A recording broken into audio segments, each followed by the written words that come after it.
வணக்கம். நீங்க நீ நீ என் பேர் ராஜா. மாஸ்டர் சித்தப்பா தான் இன்னைக்கு அனுப்புனாரு. ஓ அப்படியா? ஆமாங்க அத்தை. நோ, நான் உனக்கு அத்தை இல்ல, சித்தி. ஐயோ கந்தசாமி அண்ணன், என்ன தங்கச்சி? என்னாச்சு? வாயில புண்ணு. ஓ, இவனை விட்டா ஒரே நேரத்துல 3 பேரை கல்யாணம் பண்ணுவான். பொல்லாத பையன். யாரு? ஏன்பா உங்க சித்தப்பாரு வரல? அதானே, அவர் ஏன் வரல?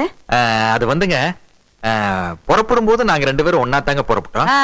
திடீர்னு அம்மா உடம்பு சரியில்லைன்னு ஆஸ்பத்திரியில இருந்து போன் வந்துச்சுங்க. ஐயோ உடனே எங்க சித்தப்பா அங்க போயிட்டாருங்க. ஆமி கிட்டாண்டா.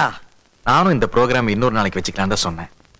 சித்தப்பா தான் சென்டிமெண்ட் அப்படி இப்படினாரு. அதனால தான் வந்தேன்.